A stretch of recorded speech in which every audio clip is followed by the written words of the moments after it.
Hello guys, so today we are doing unit number 5 of political science which is talking about Supreme Court and High Court in India. तो हम discuss करते हैं supreme court. नाम सुनने से ही पता चल रहा है, इतना आइडिया तो आपको होगा जब लॉ स्टूडेंट हो कि सुप्रीम कोर्ट है क्या। भाई एक सुप्रीम बॉडी है, सबसे एपेक्स कोर्ट है देश का, जहाँ पे सारे मैटर्स को सुना जाता है जो बहुत ज़्यादा इंपॉर्टेंस के होते हैं।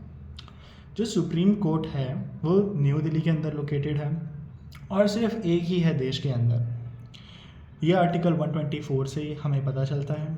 ये हाईएस्ट जुडिशियल बॉडी है। साथ में इसका सबसे सुप्रीम काम होता है कि ये कॉन्स्टिट्यूशन को और फंडामेंटल राइट्स को सेफगार्ड प्रोवाइड करता है। बात करें सुप्रीम कोर्ट की, इसी के जुडिशियल प्रेसिडेंट्स आगे चल के बाकी केस में जिसमें सिमिलर फैक्ट्स होते हैं उस पर अप्लाई किए जाते हैं। तो एक जुडिशरी जो होती है एक बहुत प्राइम सोर्स होती है लेजिस्लेशंस का भी। इसका मतलब ये हुआ जो जुडिशियल डिसीजंस हैं वो आगे चल के सोसाइटी की डेवलपमेंट में, उसके सेफगार्ड्स में, उसके इन्हांसमेंट में एक बहुत बड़ा रोल प्ले करते हैं। For example basic structure doctrine, जहाँ पे बोला गया कि कॉन्स्टिट्यूशन अमेंड किया जा सकता है हर एक्सटेंट तक, पर सिर्फ बेसिक स्ट्रक्चर्स को छोड़ के। और वो बेसिक स्ट्रक्चर्स क्या हैं वो धीरे धीरे हमें कोर्ट बताती रहती है। सुप्रीम कोर्ट हर किसी के ऊपर अपना सुपीरियर अथॉरिटी जमा के रखती है। कंपोजिशन की बात करें तो एक CJI होता है एंड 33 जजेस हैं करेंटली इंडिया के अंदर। बट यहाँ पे थोड़ी एडिशनल इन्फॉर्मेशन लेके जाओ। प्रेजेंट में 2026 में भी बात चल रही है कि ये 34 से बढ़ा करके 38 कर दिए जाएं, जिसमें से एक होगा CJI यानी कि chief justice of India. Chief justice of India की एक और पावर आपने देखी थी कि जब प्रेसिडेंट अपनी पोजीशन पर नहीं है, जब वाइस प्रेसिडेंट नहीं है प्रेसिडेंट की पोजीशन लेने के लिए, उस टाइम पे CJI को, या फिर अगर CJI भी नहीं है तो जो सीनियर मोस्ट या फिर हाईएस्ट जज है सुप्रीम कोर्ट का, उसको बना दिया जाएगा प्रेसिडेंट, जो कि अब तक के इतिहास में नहीं हुआ है। सुप्रीम कोर्ट की थोड़ी और बड़ाई करी जाए तो देख सकते हैं कि सुप्रीम कोर्ट में भाई सारी वैरायटीज़ के केसेस सुने जाते हैं। For example original jurisdiction. अब आई एम अज्यूमिंग कि आप लोग को जुरिसडिक्शन का कॉन्सेप्ट पता होगा कि यानी कि एक कोर्ट, उसका दायरा कहाँ तक है किसी केस को सुनने के लिए, इसको मतलब होता है जुरिसडिक्शन। यानी कि ये एक स्टेट है, this is UP for example, and this is Allahabad या लखनऊ डिवीज़न का अपना हाई कोर्ट है। तो ये जुरिसडिक्शन रखता है पूरे स्टेट ऑफ यूपी के ऊपर। ऐसे ही दिल्ली का दिल्ली के ऊपर जुरिसडिक्शन रखता है हाई कोर्ट। और डिस्ट्रिक्ट कोर्ट क्या करता है, जिस डिस्ट्रिक्ट कोर्ट का जुरिसडिक्शन होता है जहाँ तक कि उसकी टेरिटोरियल बाउंड्री है, वैसे ही सुप्रीम कोर्ट की टेरिटोरियल बाउंड्री पूरे इंडिया के ऊपर लागू होती है। अब केसेस होते हैं, नेचर अलग अलग होता है केसेस का। पहला हो रहा है ओरिजिनल केस, यानी कि ऐसे केसेस जो इससे पहले किसी और कोर्ट के पास नहीं गए हैं। जो सबसे पहला डिस्प्यूट होता है वो अराइज ही होता है हमारा कोर्ट के अंदर, सुप्रीम कोर्ट के अंदर। तो ये हम आर्टिकल 133 के अंदर एक्सरसाइज कर सकते हैं। फॉर एग्जाम्पल एक पानी को लेकर के, एक नदी को लेकर के दो स्टेट्स के बीच में लड़ाई चल रही है, for example Kerala and Tamil Nadu. तो उन दोनों का जुरिसडिक्शन बैठेगा हमारा सुप्रीम कोर्ट के अंदर। दोनों यहाँ पे आके केस करेंगे, यहाँ लड़ाई करेंगे। Then we are having a appellate jurisdiction. ऐसे केसेस जो पहले से ही हाई कोर्ट ने डिसाइड कर दिए हैं, पर उनकी अपील राइज होती है, उसका जो विक्टिम होता है या फिर जैसा कन्विक्ट होता है वो हायर कोर्ट के पास जाता है, यानी कि यहाँ पे सुप्रीम कोर्ट के पास आता है हाई कोर्ट के बाद, अपील करता है। अब मैटर क्या हो सकते हैं हमारे, सिविल मैटर, क्रिमिनल मैटर, या ऐसे मैटर जिसमें कॉन्स्टिट्यूशन का इंटरप्रिटेशन बहुत ज़्यादा ज़रूरी है। तो क्रिमिनल पे 133, सिविल केसेस में 134 एंड कॉन्स्टिट्यूशनल मैटर में 132 आर्टिकल इन्वोक किया जाता है। और सबसे इंपॉर्टेंट है हमारा रिट पिटिशन जो फाइल होती हैं। रिट आपने पढ़ा होगा फंडामेंटल राइट्स के अंदर कि अगर कोई भी इन्फ्रिंजमेंट होता है डायरेक्ट आप सुप्रीम कोर्ट जा सकते हो, उसे गेट खटखटा सकते हो कि प्लीज़ इस मैटर में देखो किसी ने मेरा फंडामेंटल राइट वायलेट किया है। तो वो पावर मिलती है आर्टिकल 32 के अंदर से। Then it is having a advisory opinion. President जो है वो सुप्रीम कोर्ट से कुछ क्वेश्चंस कर सकता है जहाँ पे उनको डाउट हो रहा है कि यार ये ऐसा क्यों, यार ये वैसा क्यों।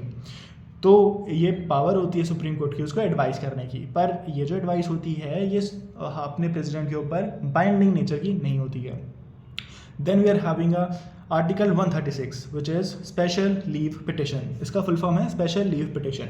इसका मतलब ये है कि कुछ ऐसी घटना हुई है जो इमीडिएटली सरकार की मतलब किसी की वजह से भी हुई है जो सुप्रीम कोर्ट की नज़र में आनी चाहिए, तो आप फाइल कर देते हो अंडर SLP की ये बहुत ज़्यादा ग्रेव इनजस्टिस हुआ है, यहाँ पे बहुत जल्दी से देखना चाहिए हमारे काम को। तो यहाँ पर सुप्रीम कोर्ट का पावर होता है डिस्क्रिशनरी, वो देखता है कि हाँ जैसा ये दिखा रहे हैं कि ग्रेव इनजस्टिस हुआ है यहाँ पर कि नहीं हुआ है। तो डिस्क्रिशन मतलब कि या चाहे तो उस पिटिशन को हाँ बोल दे या तो इसको ना बोल दे। जो अपील होगी ये स्पेशल लीव की, अगर अप्रूव कर देता है तो बन जाती है पिटिशन, नहीं करता है तो वो अपील की अपील हो जाती है डिस्पोज। देन हमारे पास एक और चीज़ है, वो है हमारा PIL which is public interest litigation. अब देखो आपने प्रेजेंट टाइम पे एक और क्वेश्चन, एक डिबेट और चल रही है, PIL को हटा देना चाहिए बिकॉज PIL की वजह से काफ़ी ज़्यादा ओवरबर्डनिंग हो रही है और काम एफिशिएंसी उतनी अच्छी नहीं आ पा रही है। चलिए अब आगे बढ़ते हैं, हम मेन फंक्शंस एंड पावर की बात कर लेते हैं सुप्रीम कोर्ट की। तो judicial review of law and executive actions, यानी कि इनके पास जुडिशियल रिव्यू तो आप समझते होंगे कि जुडिशरी किसी भी चीज़ के ऊपर रिव्यू अपने मार्क्स दे सकती है कि ऐसा कैसे और वैसा क्यों।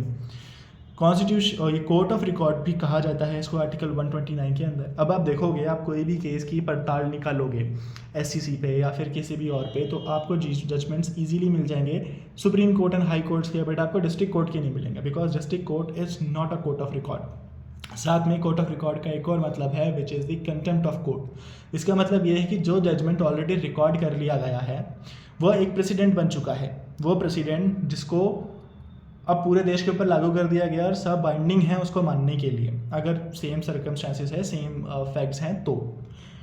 पर अगर उसको कोई नहीं मानता है तो इसको हम मानेंगे कंटेम्प्ट ऑफ कोर्ट और इसके लिए उसको पनिश किया जा सकता है। Then we are having a interpretation of constitution. अगर कोई ऐसा प्रोविजन है कॉन्स्टिट्यूशन के अंदर जिसमें क्लैरिटी नहीं है, जिसके ऊपर अब तक कोई बात नहीं हुई है, तो उसके बारे में फर्दर डिस्कशन करा जाता है, फर्दर समझाया जाता है और निकाला जाता है इसका इंटरप्रिटेशन। ऐसा ही हुआ Manika Gandhi versus union of India, जहाँ पे पासपोर्ट सीज कर लिया गया उनका, पर उसे कहाँ से कहाँ बात गई और पता चला आर्टिकल 21 का हॉराइजन कितना बड़ा है। कैसे एक गोल्डन ट्रायंगल सेट किया कोर्ट ने आर्टिकल 19, 14 एंड 21 को मिला करके। तो इंटरप्रिटेशन होता है कॉन्स्टिट्यूशन का time to time by the supreme court. इसके जो प्रेसिडेंट्स हैं वो बाइंडिंग नेचर के होते हैं, यानी कि जो इन्होंने डिसीजन निकाल दिया वो सबऑर्डिनेट कोर्ट्स को मानना ही मानना पड़ेगा। फॉर एग्जाम्पल कोई एक केस में उन्होंने बोला कि वुमेंस की एंट्री पर्टिकुलर जगह पे पर्टिकुलर टाइम पे बंद नहीं करी जा सकती जो पहले की जा रही थी, आर्बिट्री। अब बोल दिया जाएगा कि आपको करना पड़ेगा अलाउ होने जाने के लिए, तो छोटे कोर्ट्स जो हाई कोर्ट्स हैं, डिस्ट्रिक्ट कोर्ट हैं, वो मना नहीं कर सकते। इसका प्राइम एग्जांपल आप दे सकते हो सायरा बानो ट्रिपल के तलाक केस, जहाँ पे कोर्ट ने इसको स्ट्रक डाउन कर दिया और मना कर दिया कि भाई नहीं ऐसे आप नहीं कर सकते। Then we are coming to the 6th point which is transfer of cases. अगर सुप्रीम कोर्ट को ऐसा लग रहा है कि भाई ये इनसे नहीं संभाला जा रहा है केस, मैं इसको देखता हूँ, मैं डील करूँगा, तो पूरी जस्टिस करने के लिए कोर्ट क्या करेगा, उस केस को अपने पास डाइवर्ट कर लेगा अंडर आर्टिकल 139A। साथ में सुप्रीम कोर्ट के पास एक और पावर होती है, वो होती है सुओ मोटो मतलब कि इन इट्स ऑन कॉग्निजेंस, मतलब वो स्वेच्छा से किसी भी केस को अपने ऊपर रेफर करवा सकता है फॉर द कंप्लीट जस्टिस। अब बात करें हम फर्स्ट CJI की, तो वो जस्टिस HD कानिया थे। अब आपका क्वेश्चन आता है तो प्लीज़ उसमें केस लॉज भी डाल के आना 4-5, जैसे कि आप केशवानंद भारती केस डाल सकते हो, आप MC मेहता के कितने केस हैं कोई भी डाल के आ सकते हो, और नवजोत वाला केस डाल के आ सकते हो LGBTQ का।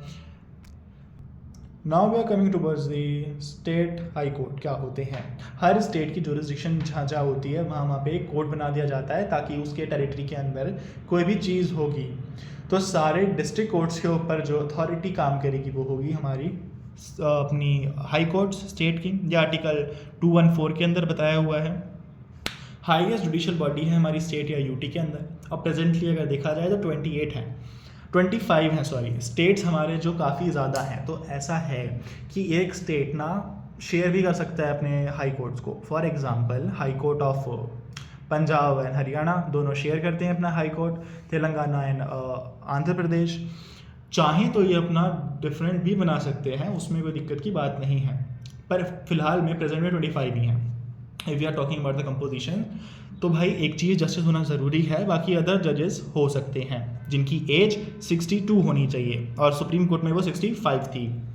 इनका भी अपॉइंटमेंट जो है हमारा प्रेसिडेंट ही करता है आफ्टर कंसल्टेशन।